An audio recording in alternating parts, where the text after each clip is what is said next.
nsanyuse okubalaba, nsanyukidde ddala mu linnya lya Mukama waffe Yesu. Yanirizaako ku muliraanwawo mugambe nsanyuse okukulaba, mugambe n'ekirala nkwagaliza Christmas ennungi, mugambe sikwagaliza service yokka nnungi naye nkwagaliza ne Christmas ennungi, ate nkwagaliza vision night ennungi. Mugambe nkwagaliza vision night ennungi, era mugambe nkwagaliza omwaka omujja omulungi. Kale tukubireko Mukama engalo eza waggulu, abali ku Soroti FM n'abali ku Soroti TV. Tubaaniriza ebula ssaawa busaawa amajaguza gatandike, naye nga twatandise dde okujaguza era tuli mu Christmas moods. Twebaza Katonda nti yawaayo omwana we. Kinajjukirwa nti ensi yali terina buddukiro. Omusango gwali gwagisinga ensi yonna. Ensi yeffe, ensi si bizimbe. Naye Katonda n'asaasira ensi n'agamba amateeka gabaweereddwa gabalema, buli kimu kyabalema, kati kambawo ekisa. N'atuwa ekisa. Mukubira engalo ez'amaanyi Yesu, kubanga oyo kyekisa era kwe kusaasira kwa Katonda eri ensi. Nga sinabagenda maaso na kusomesa, nsaba okubasaba okwegendereza. Mubeere beegendereza. Twasomye olunyiriri mu Timoseewo ekyokubiri essuula emu, olunyiriri lwa 7. Timoseewo ekyokubiri essuula emu, olunyiriri lwa 7, nga lugamba nti kubanga ffe tetwaweebwa mwoyo gwa kutya. Ogwo si mugabo gwaffe, wabula twaweebwa amaanyi, okwagala n'okwegenderezanga. We are not given the spirit of fear, but of power, of love, and of a sound mind. Nolwekyo nkukubiriza neera nga nnyimirira mu lunyiriri olwo nti totambulira mu kutya. Amakulu gaakyo nti ky'otannaba kufuna tewabaawo omwoyo ogukulimbalimba nti Katonda kimulemye guno omwaka. Wakyaliwo akaseera Katonda kamumala. Zikubire waggulu mu linnya erya Yesu. Wakyaliwo akaseera era Katonda waffe akaseera ako kamumala. Ye Katonda abukeesa ne buzibanga byakyuse dda. Ye Katonda abukeesa ne buzibanga byakoze eki? Nga byakyuse dda. N'olwekyo ali ku Soroti FM, ali ku Soroti TV, ali ku Soroti Media App, ali ku YouTube, ali ku Facebook, ali ku TikTok, ali ku bugazi bw'ensi eno. Naawe namukisa atudde mu maaso gange nga njogera olaba. Totya. Totya. Don't panic. Don't fear. Do not be afraid. Don't let an evil spirit convince you that the year is over and God has failed to provide. God has never failed. He will never fail. I am here to encourage you that your miracle is at your doorsteps. Ndi wano okukakasa nti ekyamagero kyo kiri ku mulyango. Bwe njogera nti ekyamagero kyo kiri ku mulyango, mba sitegeeza omulyango guno ogw'omuzigo gw'opangisa. Mba sitegeeza omulyango gw'ennyumba yo gye wazimba. Waliwo abatalina kintu era nga birabika tibisoboka nga bapangisa. Naye oyinza okikiriza nti waliwo abatalina kintu era nga birabika ng'ebitasobose nga bali mu zaabwe. Olengera ennyumba n'emunange tebalya langi ya nnyumba, tebalya mabaati, ate tebalya mategula.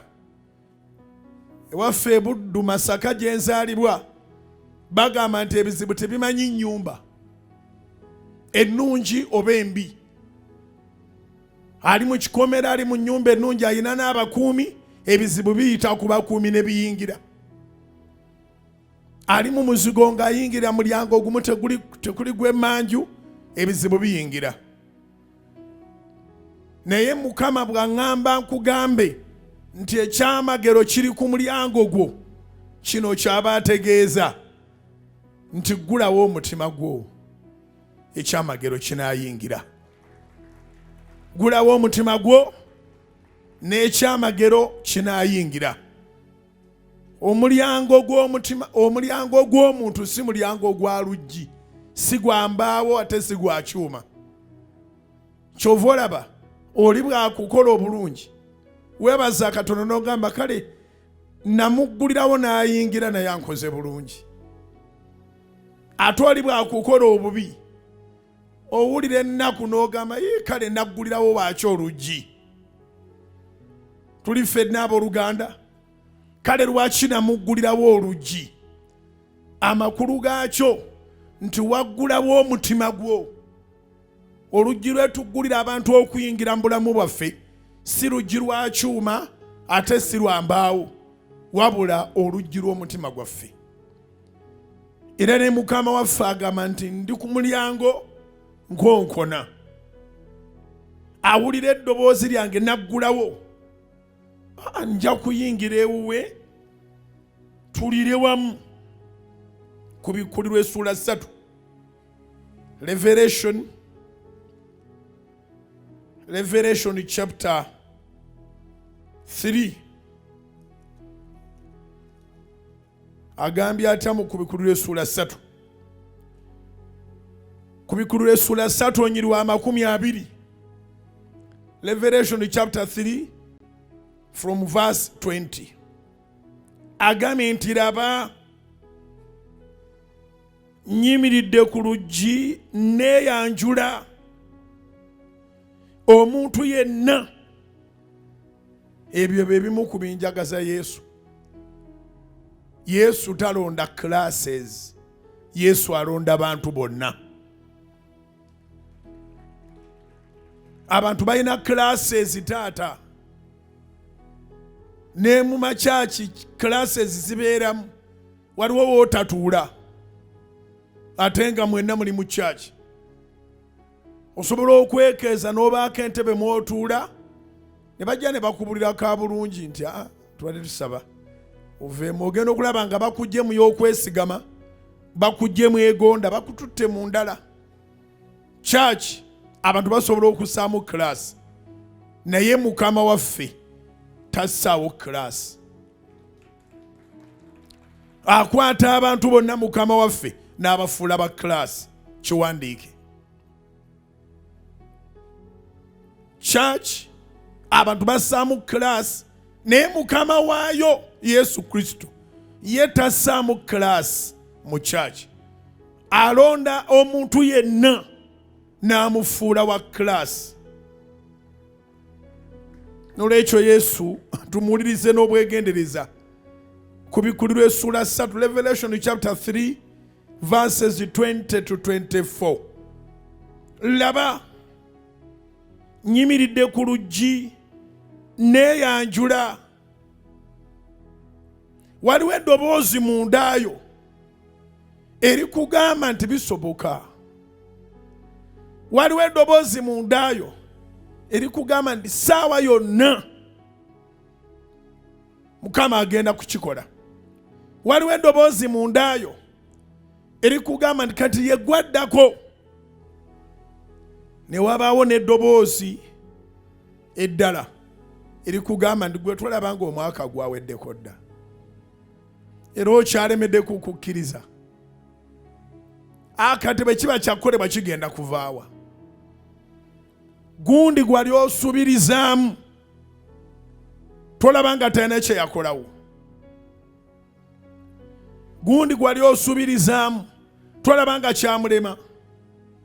Gundi gwali osubirizaamu tolaba nga yakubulookinga.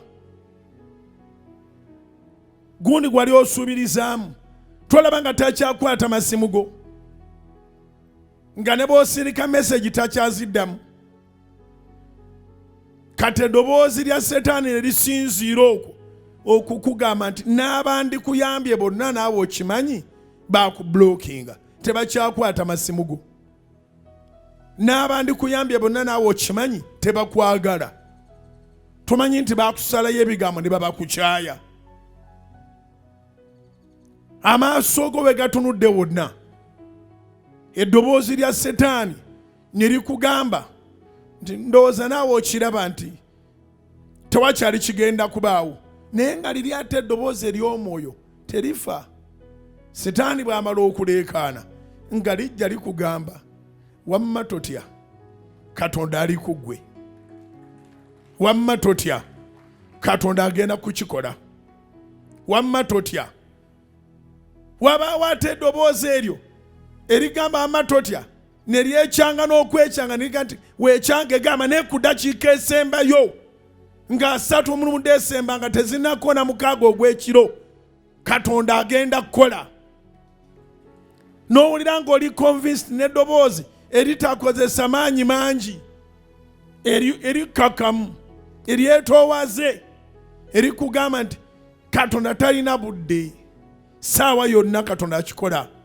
N'owulira nga ligamba ye Katonda w'eddakiika esembayo, ye Katonda atakeera era atakeerewa, agenda kukikola. The God of the 11th hour. Erinnya lya Mukama lyebazibwe. Tumukubire engalo ez'amaanyi. Mukama waffe Yesu kyava kugamba nti laba nnyimiridde ku luggi neeyanjula. Neeyanjula kitegeeza nkubuulira obusobozi bwange. I can do everything anytime. Neeyanjula. Neeyanjula kigambo kigazi nakyo. Kifaanagana nga bonooyimira ne bagamba weeyanjule. Ne weeyanjula amannya go, ne bwe batoyogedde emirimu gy'okola, okweyanjula kuba tikunaggwaayo. In fact, abantu abamu bakulembeza nnyo emirimu okusinga amannya gaabwe. Kyova owulira ng'osobola okutuuka mu katundu ng'onoonya nga bagamba onoonya injiniya. Injiniya nano libanga linnya lya kika. Onoonya ono ow'amasannyalaze. Ne woosula wennyini batuumawo omulimu gwo. Ewagundi masannyalaze. Ewagundi ow'amazzi. Ewagundi omuzimbi. Kati Mukama waffe Yesu bw'agamba nti neeyanjula, aba akugamba nti gulawo nze omwana wa Katonda azuukiza abafu. Gulawo nze omwana wa Katonda azuukiza abafu. Gulawo nze omwana wa Katonda nnyingira akaliza ebikulukuto. Gulawo nze omwana wa Katonda azibula amaaso g'abamuzibe. Koko gulawo nze omwana wa Katonda ayogeza abatayogera. Gulawo ndi ku mulyango nkonkona. Nze omwana wa Katonda akikola nga kyalema abalala atabula enfuufu, nga ngitabudde n'amalusu n'ensiga ku maaso muzibe n'alaba. Gulawo nkonkona. Nze omwana wa Katonda akuba ekkubo ewatali kkubo. Nkwegayirire mukwano gwange, ekindeese nga tetunaba na kuyingira Christmas service kukutegeeza nti obudde bwo bw'oba okyatemya bukyaliko. Kubira Mukama engalo ez'amaanyi. Nzize kutegeeza nga tetunaba na kuyingira Christmas service egenda okubeerawo ku makya olunaku olwokuna luno, nga nzize kutegeeza nti bw'oba okyatemya amaaso go gakyatemya, mirako yo ekyaliwo namu eyimiridde erinda ggwe. Era bw'akugamba nti raba, waliwo gwe tuli naye ku peegi yemu osoma ku Bikuliro essula 3 asooka kuga nti raba. Bw'akugamba nti raba ne bateekawo koma, kitegeeza n'ako akagambo keetegereze. Behold, laba. Kyategeeza nti ekikumazeemu amaanyi olabisa amaaso gagwamu ttaka.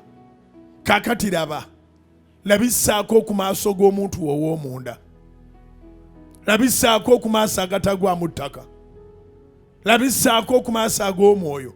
Omanyi gano amaaso ge tulina kungulu galaba ekitangaala, naye amaaso agalaba gy'ovudde ge galaba ne gy'olaga. Abange tuli mu Desemba, olwaleero 24, enkya 25, naye nsaba n'obuwombeefu, siragidde nsaba busabi. Oba njogera na wakitiibwa ku levo ki nange simanyi, naye kyamanyi nti gwandaba naawe ampuliriza oli wakitiibwa. Tunulako emabega, laba gy'ovudde, laba gy'ovudde. Manyi nti buli ali mu ssaawa eno alina kapasite okulaba January ow'omwaka gwe tumaliriza. Manyi nti buli ali mu service eno alina kapasite okulaba February gwe yayitamu. Tunulako emabega, laba. Laba Maachi, laba April, laba May. Laba omwezi ogwo ogwali omubi ennyo. Laba Juni, laba July, laba kuba akafaananyi k'emabega gy'ovudde. Laba August, laba September. Ayayayaya. Bakuteekako n'empingo naye yavaako. Laba emyezi egiyise bwe baali bagenda okukasuukirira ebintu wabweru w'enju. Ddayooko emabega olabe ettaamu y'abaana eyasooka bwe yali enzibu ennyo. Laba ttaamu y'abaana ey'okubiri bwe yali enzibu ddala. Tunulako emabega, laba third term registration fees bwe zaali ziganye. Naye tunulako emabega olabe embeera yali eringa olwazi, embeera yali eringa ejjinja, embeera yali enzibu. Mukama n'akuyisaawo. Mukubire engalo ez'awaggulu Katonda waffe, engalo ez'awaggulu ezirimu n'akalulu ak'amaanyi, engalo ez'awaggulu ezirimu n'akalulu ak'amaanyi, engalo ez'awaggulu ezirimu akalulu zongereko waggulu. Munnanga akalulu kasinzira ku kyojjukidde kye yakukolera. Akalulu kasinzira ku kyojjukidde kye yakukolera. Akalulu kasinzira ku kyojjukidde kye yakukolera. Mukubire engalo ez'amaanyi Mukama mugambe weebale. Mukubire engalo ez'amaanyi mugambe Mukama weebale. Yeebale. Yeebale. Samwiri kyava agamba nti Ebeneza abadde Katonda. Wetutuuse abadde Katonda. Nyina amawulire amalungi ab'Oluganda bakubikidde abantu bangi mu mwaka guno. Obadde mu kuziika Kabe Kasinge n'olwaleero babadde mu kuziika. naye Katonda tebamubikanga era taziikibwanga. Zikubire waggulu w'eza Katonda atabikibwanga era atafa ataziikibwanga, atasooka atakoma atagwawo. Kiŋŋambira akuliranye nti nga bwe yakukolera biri by'obadde olaba emabega by'oyiseemu, bw'agenda okukolera ate kati agenda kukola nnyo. Ennaku zino ezisembayo Setaani yateekwa okusemba nakyo. Ennaku zino ezisembayo Setaani yateekwa okusemba nakyo. Ennaku zino ezisembayo Setaani yateekwa okusemba nakyo. Mu mupiira abantu bakubagana mu 9 ne bagenda mu extra time, ne bagenda mu penalty naye tebava mu kisaawe nga twali awangudde. Hello, tebava mu kisaawe nga twali awangudde, bweba tournament nga ya makulu. Kakati nyina amawulire amalungi okutegeeza nti ate Katonda si wakweregana Setaani. Wabula agenda mukuba, gwogenda kuteeba penalty nga golonjerere mu linnya lya Yesu. Ngambye gwogenda kuteeba penalty nga ne golonjerere. Zikubire waggulu gwakikiriza mu mutima gwo. Kati Katonda kyagamba nti raba, amaaso leka kukozesa gano agabonyaabonya buli muntu. Gano amaaso gaffe golaba malungi naye gatubonyaabonya, kubanga Setaani agakozesa okulaga embeerayo. Setaani agakozesa okulaga nti raba eyo firiji olaba mulimu ekintu. Setaani agakozesa okulaga nti raba akawunti yo bweyogera 0 zokka. Setaani akozesa amaaso gano okulaga nti raba obaletiyo bwe mutali wadde 10. Laba mane paasiyo bwe mutali sente. Setaani akozesa amaaso gano getulabisa, amaaso amalungi agatulaga gye tulaga. Setaani n'atulaga nti oluguudo lwakomyawo. Bassebo ne bannyabo, by'obadde olaba n'amaaso byonna ng'olabanga waliwo baaziba na waliwo baaziba na waliwo baaziba, Katonda atugamba bw'ati mu kitabo kya Isaaya essula ya 55 olunyiri olw'omunaana.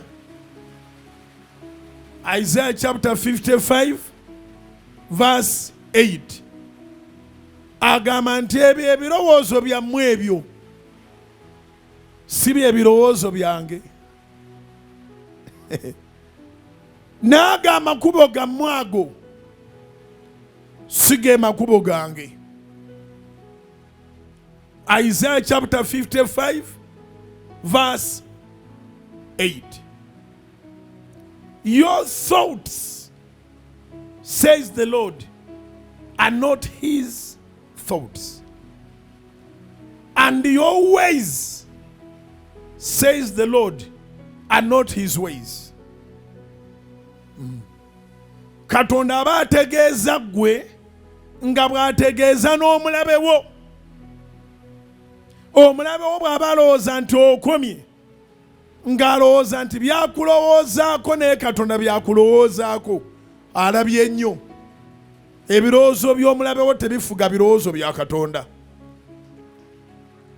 Katonda akulowoozaako obulungi. Yava awaayo omwana we, agamu ku mannya g'omwana we ayitibwa ateesa ebigambo.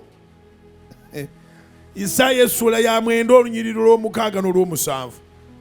For unto us a child is born, unto us a son is given. Akagambo kano given, akagambo kano atuweereddwa, kagambo kakulu. Kategeeza nga bwe nagambye nti Mukama tanabya kiraasi, wabula akukwata n'akufula owa kiraasi. Akagambo kategeeza nti buli muntu alina obusobozi kubanga omwana wa bwereere. Buli muntu alina ki? Alina obusobozi kubanga omwana wa bwereere. Era taliiko bisaanyizo nti wasoma kyova ogenda okufuna omwana. Taliiko bisaanyizo nti oli mwana w'abagagga kyova ogenda ofuna omwana taliko bisanyizo nti gwe wakolamu n'olwekyo kubanga wakolamu kati omwana ogenda kumugula ebyo ebisanyizo tibiriiwo. Unto us a son is given. Wow, thank you Holy Spirit. Amakulu gaakyo nti alina obusobozi eyandibadde agula era naye bamuweera bwereere. Naawe atalina busobozi singa omwana abadde wakugula naawe ofuna wa bwereere. Eri ffe omwana atuweereddwa. Unto us a son is given, and the government will be upon his shoulder, and his name will be called Wonderful. His other name will be called Counselor. His other name will be called Mighty God. His other name will be called Everlasting Father.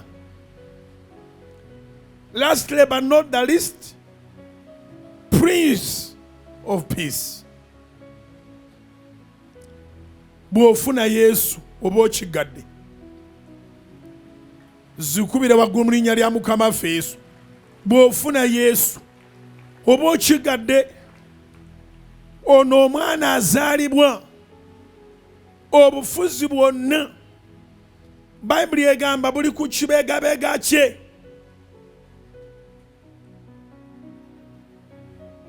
Obufuzi bwonna buli ku kibegabeega kye. Isaaya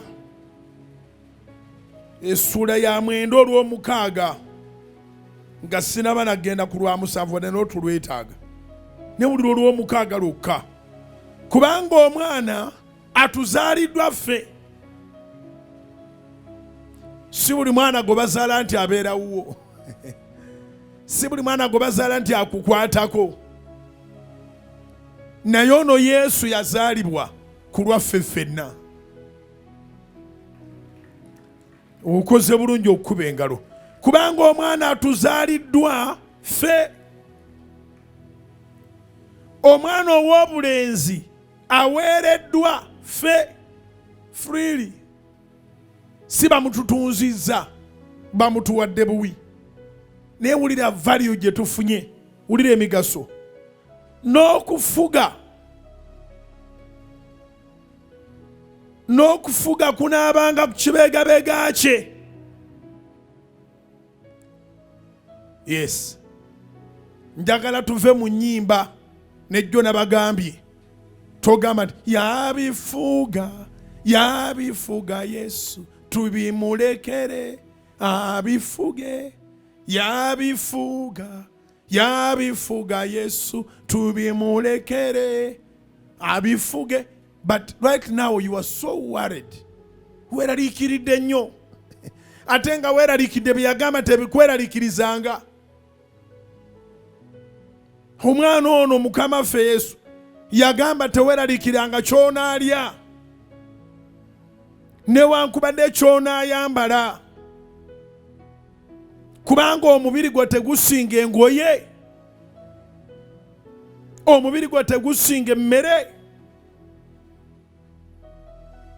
Matayo essula ya 6 wandiika buwandiisi okuva ku lwa 25 okutuuka ku lwa 33.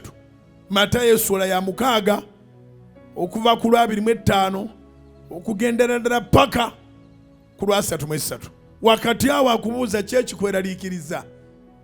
Weeyongereko obuwanvu, weeyongereko olunaku, weeyongereko ki? Songa omulembe gwaffe guno nga ne tekinologi wali Yesu akutuukako nga togenze na ku crusade, kati enjiri yino ekusanze, tuli mu kusoma, tuli mu kusomesa. Omulembe guno Yesu abunye nnyo. Jesus is more spread than ever because there are so many avenues that spreads the gospel. So, kati otebuka kumutegera butegezi akukolere. Kati oteekwa mutegera butegezi akukolere. So toyina kweraliikirira. Abifuga si luyimba. Abifuga statement maanyi. Fuga Yesu fuga. Fuga Yesu fuga. Kabaka wa Sayuni mpologoma ya Yuda fuga Yesu fuga. Ate bw'omala omugamba bw'otyo ate n'obisigaza. In fact, n'ofuna n'endwadde z'otandifunye. Pressure n'ekutabukako, sukaali nayo olwaba agenda kutabuka. Appetite egenda kufa. N'ebiseera ebitali byakusiba era tolya. Si lwakubanga emmere togina naye toyina appetite. Ogenda okukebera kati ng'olina combination y'endwadde mu kifo ky'okubeera ne combination ya Katonda. Kubanga combination ya Katonda eri God the Father, God the Son, and God the Holy Spirit. Kati laba gwe obeera ne cancer, n'obeera ne pressure, n'obeera ne ulcers. Nga bivudde kuki? Kukweraliikirira. Kukweraliikirira. Oyimba buyimbi nti afuge. Okufuga kuli real. Era Bayibuli egamba kuli ku kibegabega kye. Isaya 9:6. Kubanga omwana atuzaaliddwa ffe, omwana ow'obulenzi aweereddwa ffe, n'okufuga kunaabanga ku kibegabega kye. Kunaabanga, meaning continuously, tafuga leero. Bw'aba alina kye yakukolera mu Gw'omunaana, waali okukola ekisinga mu Desemba. Bw'aba alina kye yakukolera mu Gw'omukaaga, waali okukola ekisinga mu Desemba ono. Bw'aba alina kye yakukolera mu Gwokusatu, waali okukola ekisinga. Bw'otunulako emabega ng'alina kye yakola, waali amaanyi tegamukendeera. Ate Katonda kino kye mwagalako kubanga mulabye bulamu bwange era yabufuga. Bw'akola ekintu taddamu kukola kiringa ekyo. Kyazzaako kiba kisinga kiri kye yakola luli. Katonda tasobola kuwa Toyota Corona n'akuwa Miracle endala nga Toyota Corona eva mikono gyo n'akuwamu bajaji. Kasitakuwa Toyota Corona kati ebirowoozo byo nabyo byennyini ebirowoozo byo bigamba genda kweddako so se ku ya wansi.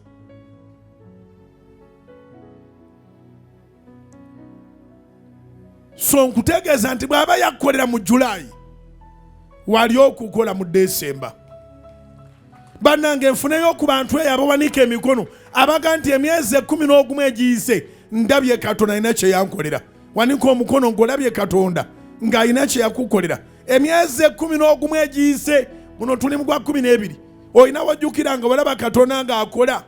Wanika bulungi emikono gyo n'abali ku Soloti FM, n'abali ku Soloti TV, ali ku Soloti Media App, ali ku YouTube, ali ku Facebook, ali ku TikTok.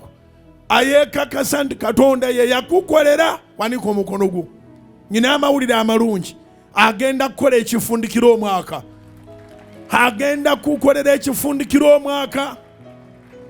Agenda kukolera ekifundikiro omwaka. You are going to wind up your year with flying colors. God is going to crown your year with his goodness. Oh my God. Nchiwulira omwoyo omutukuvu kyayogera, nsaba Katonda akyogere n'emitima gyammwe gyonna. Yakola luli kati agenda kukola kisinga. yakola luli kati agenda kukola kisinga. God spared you for a purpose. Tell yourself, God spared me for a purpose. There is a reason. Sinza asinga obutuukirivu ndi kyeki kyambezeza omulamu. Era naawe tosinga baafa. Naye waliwo kyayagala okukola. Waliwo kyayagala okukola. Akyayogera n'okufuga kunaabanga ku kibegabega kye. Okufuga kwa Mukama waffe tekuli off and on. Tekuli temporary. Okufuga kwa Mukama waffe ng'omuwadde obulamu kuli permanent. Kuli permanent. Ky'olina okukola bw'aba n'afuga mbulamu bwo permanently. Lekeraawo okuwuliriza atali Mukama wo. Gondera Mukama wo. Omanyi Mukama waffe abanga asirise, naye ekirungi mu kusirika akuleka ng'okyali mulamu. Abanga asirise, Setaani n'aleekaana nnyo. Olaba bw'olekeddwawo. Olaba bw'osibiranga obwerere bulijjo. Olaba bw'osabiranga obwerere bulijjo. Okuwaayo kwonna kw'owaayo olaba bw'oweerangayo obwerere bulijjo. Olaba bw'owerekereza byonna. Waleka amasanyu g'ensi naye kati kiki ky'ofunyeemu? Bw'atyo Mukama bw'akusasudde? Kwegamba asaze bakusasule bw'atyo oswale? Ng'alinga ataliiwo. Ng'asirise bwekye. Ng'alinga ataliiwo. Sitaani n'aleekaana nnyo. Nga agezaako okuterebula olwo alyoka akutwale mu bufuzi bwe buli obubi ate bwe wavaamu. Wavaayo oba olina ky'olina ekiri tangible ekiri material oba tolina ky'olina oli mugagga nnyo obanga toli mu wansi wa bufuzi bwa Setaani. Oli mugagga nnyo obanga toli mu matwale ga Setaani. Nga byonna by'oyitamu bye weetaaga by'oyaayanira Setaani akukema naye tomuwulira. Oli munene. Oli mugagga mu bwakabaka bwa Katonda. Oli munene. Baganda baffe ne bannyinaffe bangi bakemeddwa ne bagalamira. Bakemeddwa ne bagwa. N'abamu balindira Mukama waffe ne balaba nga talikoze alinga atali nayo. Ne batandika n'okubuuza. Nga babuuza essaba erisinga okuba nga likola nnyo liri luddawa. Abantu babuuza. Ababeera ku social media mulaba abantu nga babuuza. Nga baagala kwegatta ku basamize ba Luminati. Abantu babuuza nga buuza zi Luminati ziri luddawa ayagala zeegattako. Babuuza. Ani musawo akola ennyo. Nga babuuza bafu bannaabwe. Babuuza abantu abafa. Mbu bakola nnyo. Tulina eyawangula okufa n'amagombe agenda tukolera abooluganda. Tulina eyawangula okufa n'amagombe mukubira engalo ez'amaanyi. Juzi baziikula essaba empigi eyo. Nange nabirabira ku Soloti TV bannamawulire baffe babisaka. Baziikula essabo nga mulimu obuwanga bungi. Abantu b'oku kitundu badde babulwa abaana baabwe and so forth and so on. Ennyumba baagikoonawo olusuku baalugjawo. Setaani byakuwa obudde bonna babikoonawo n'okubyokya ne babyokya. Yeebazibwe Mukama olwa poliisi yataasa omulogo n'emutwala esobole okubuuliriza. Bannange temuyaayaaniranga mob justice. Omuntu bw'afa nga temutegedde aleka babadde atendese. N'ensonga zennyini muba temuzitegedde. Naye bw'ogwa mu mukono gwa gavumenti ogwo ogw'ekyuma esobola okukunyiga n'oyogera bwe walinga osalamu olulimi lwabanga lugenda kukola ki? Bwe wasalanga ebitundu by'ekyama ebyo ate byabanga bigenda kukola ki? Bwe watwalanga omutwe abantu ne basanga kiwuduudu omutwate gwe gugenda okukola ki. Bwe babanyiga boogera ebyama bya Setaani ne batandika okunnyonnyola buli kitundu kye bajja ku muntu mbu kigenda kukola ki. Naye okufuga kwa Mukama waffe Yesu kubeera kwa mirembe gyonna, nti ne saddaaka gye twali twetaaga ye yennyini yafuuka saddaaka yaffe. Kubira Mukama engalo ez'amaanyi, tokyetaaga saddaaka ndala, tokyetaaga ku saddaaka. Omusaayi gwa Yesu gwe yayiwa n'amazzi bwe baamukuba effumu n'avaamu omusaayi mu mbirizi n'amazzi ne bitonnya wansi ne bikulukuta, n'agamba likiwedde. Kubanga eri gye baateekanga saddaaka abaalindiranga ebweru baalabanga amazzi na musaayi, n'omusaayi gwo gulimu amazzi. You need water and blood to live. Omusaayi gwakiikirya saddaaka, amazzi kabonero ka Mwoyo Mutukuvu. Olina okubikkiriza, ye saddaaka yo. Toyina saddaaka ndala gye weetaaga. Kyavudde agamba nti okufuga kwe kunaabeeranga kwa mirembe, kunaabanga ku kibegabega kye, kunaabanga emirembe gyonna. His reign is for forever. Everlasting kingdom, the kingdom of God. N'okufuga kunaabanga ku kibegabega kye, bimukwasa bifuge. Kyembadde ŋŋamba njogera n'abalokole n'abatali balokole. Ennaku zino tezikubuzaabuza n'olowooza tuwaliwo bizibu. Era kyova olaba kigwanidde okubanga ennaku zino ofumiitiriza okuzaalibwa kwa Mukama waffe Yesu nga kubaddewo era nga kujjukirwa, kubanga kwabawo emyaka 2025 egiyise. Kaakati gwe okuzaalibwa okwo omwana Yesu olina yenkanawa? Wamuggulirawo yenna oba olina bye weesigaliza? Gwe wamuyingiramu yenna oba obugere wabuleka bweru? Okukola self check oteekwa okubanga oli soba, omutamivu talowooza, tobulira mu kakyamuko. Kano akaseera kakulaba ddala omwana ono eyatuweebwa ku bwereere kyenkanya abaavu n'abagagga, abalina ebibi ennyo n'abeeyita abatuukirivu. Akugasizza nga bwe yajja, wulire amannya ge amalala wali nagasomye mu Luzungu. Kufuga kunaabanga ku kibegabega kye, tutandisa amanya n'erinnya lye aliyitibwa wa kitalo. Eryokubiri, ateesa ebigambo.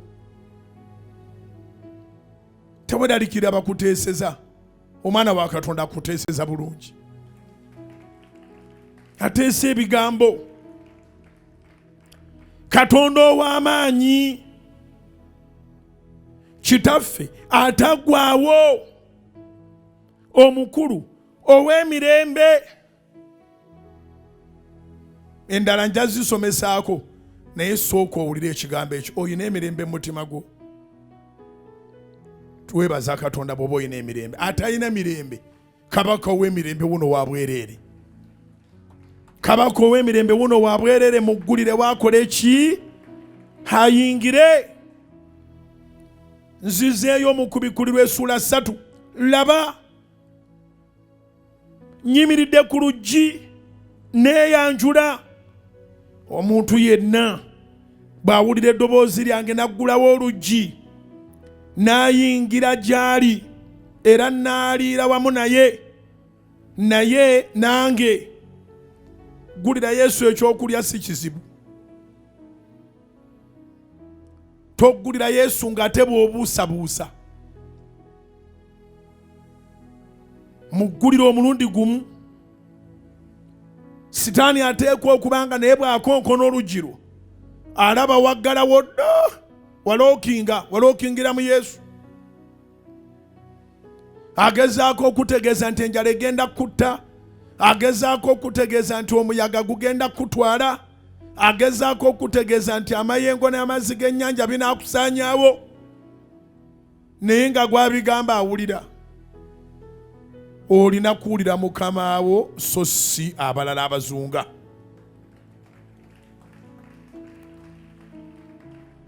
Okoze bulungi okuba engalo ezo. N'ayingira gy'ali era n'aliira wamu naye nange. Olwabirimu olumu awangula awo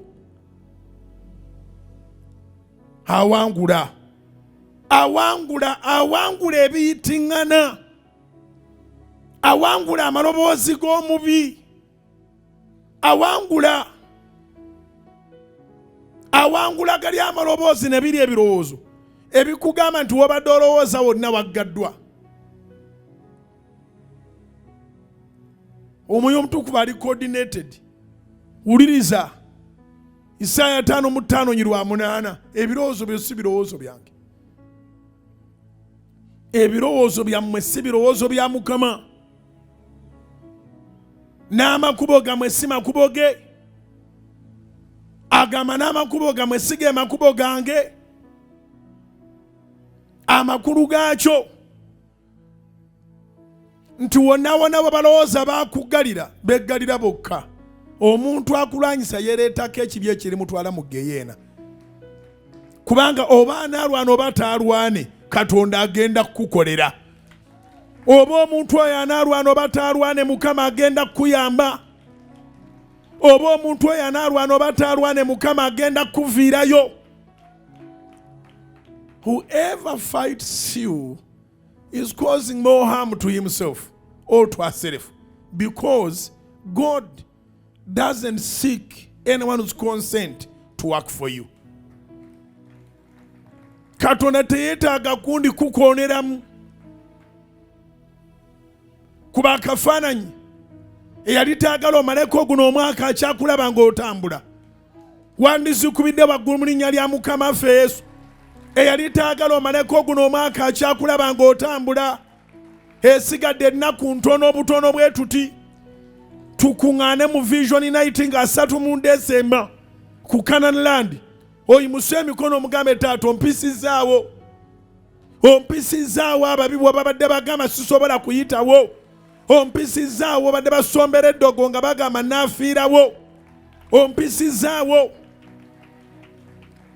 Nga 3 mu Desemba abagenza okulira Christmas mu kyalo manguweeyo. Yanguwayo ofuna akadde vaayo nga 29.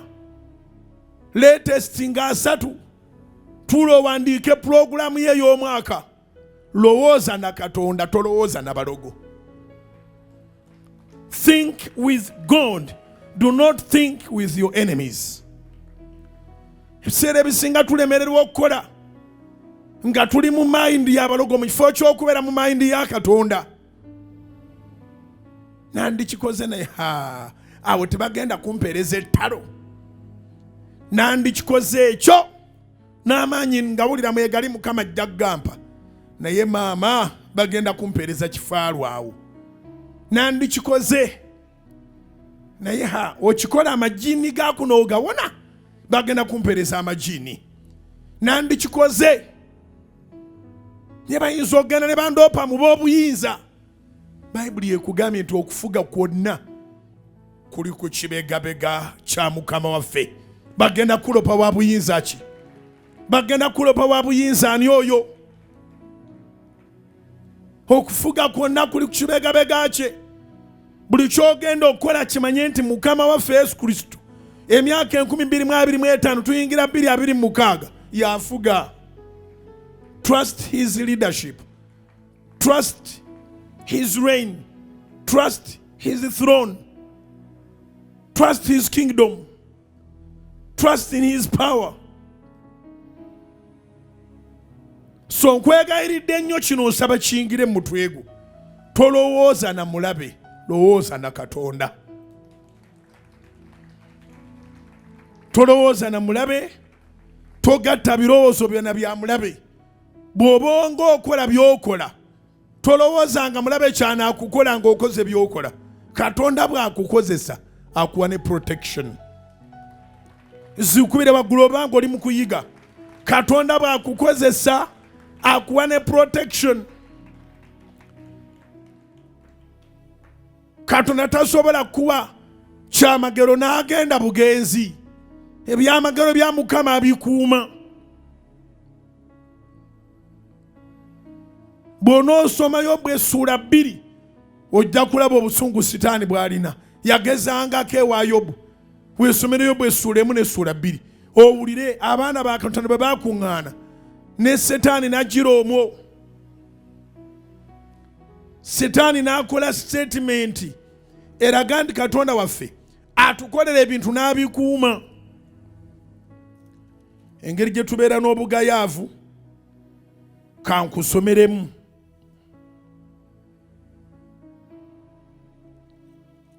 Kankusomere tusome ffenna.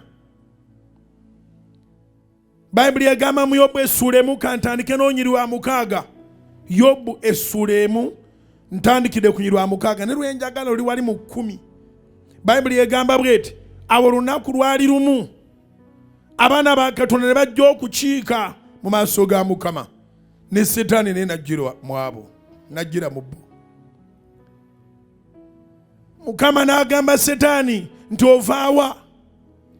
Abo Setaani n'addamu Mukama n'ayogera nti nva kuddiŋŋana mu nsi n'okutambulatambula omwo eruyi n'eruyi. Luwandiiko lumaakingo olw'omusanvu.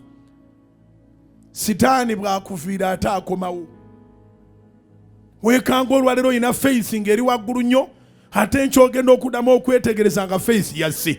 Kitegeeza nti kaakomyewo, kagambye mbu kava kuddiŋŋana.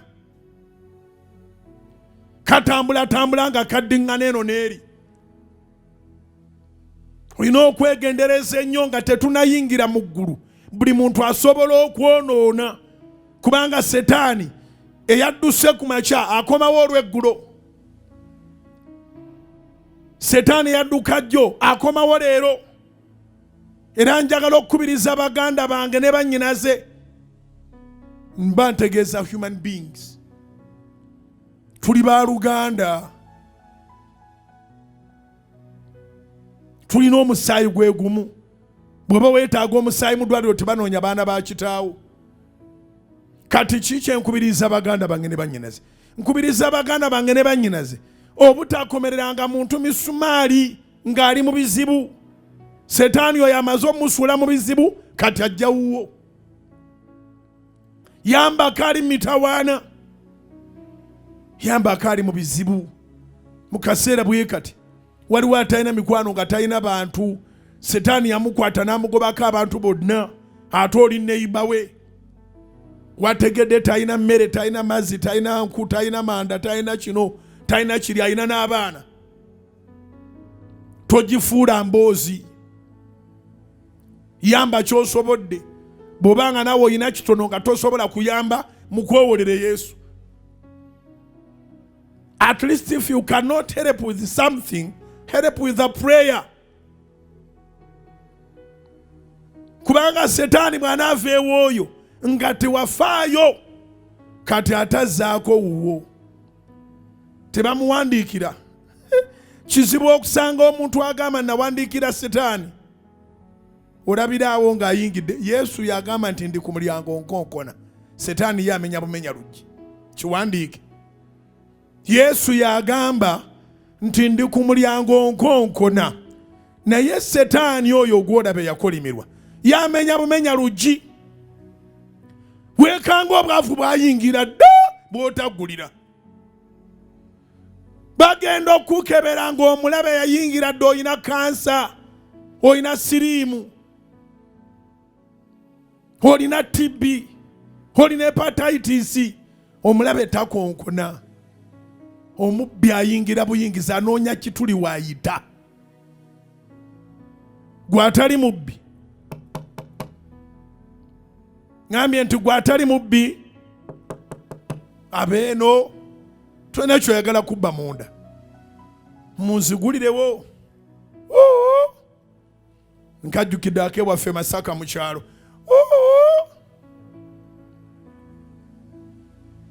ne bakugulira kuba gw'oli mulungi. Omubi amenya bumenya, kufuna ekinja n'akuba oluggi lwe pa, kufula omubi amenya mmenye. Yesu wange nzirukako bulala. Munnange omuyaaye n'addamu. Yobu essuula emonyi lwa 7. Mukama n'agamba Setaani nti ovaawa? Awo Setaani n'addamu Mukama n'ayogera nti nva kuddiŋŋana mu nsi n'okutambulatambula omwo eruuyi n'eruuyi. Mukama n'agamba Setaani mu lunyiri olw'omunaana nti olowoozezza ku muddu wange Yobu, kubanga tewali amufaanana mu nsi, omusajja yatuukirira era ow'amazima, atya Katonda ne yeewala obubi. Abo Setaani n'addamu Mukama n'ayogera nti Yobu atiira bwerere Katonda. Lowooza owulira atalina mpisa bw'abeera. Yobu atiira bwerere Katonda. Olw'ekkumi, tomukomedde? Have you not fenced him? Tomukomedde? Tomukomedde olukomera okumwetooloola ye n'ennyumba ye ne byonna by'alina, enjuyi n'enjuyi, enjuyi zonna. Obadde omukisa omulimu gw'engalo ze n'ebintu bye byaze mu nsi. Ne bwenkoma busole gy'osomere, Sitaani yagezangako okujja okuba ebintu bya Yobu nga biriko olukomera, na buli kye yakolanga nga kiriko olukomera. Ekyantuteyo kubanga waliwo lesoni nnene, ekyantuteyo kwe kugamba nti totya Setaani, saba Mukama akozesa ebintu ebinene ebyogamba nti ate abalogo, ate abanyanga beki, ate bano ab'ettima, ate bano abatanjagala tebankole bubi, baayagala dde okukola obubi even nawo nga tolina binene, naye Katonda akukuumye. Mukubire engalo ez'amaanyi, Katonda akukuumye. Baayagala dde okukola obubi, naye Katonda mwene akwekuumidde. Mukubire engalo ez'amaanyi Mukama. Erinnya lya Mukama lyebazibwe. Briefly, lowooza Katonda gy'akugye okitegeere nti wano wooli agenda kukola, abadde akuleeta kutuusa waakolera. Number 2, ebirowoozo byo bigatte n'ebya Katonda, tobigatta na by'ababi. Ababi bakuggaliranga baagala mu mpaka kuwulira bubi, nti owulire bubi ogambe kati ani ananyamba, bonna abandi nyambye baba bannyonoonako, bonna bati amakubo gange gonna baagaggala.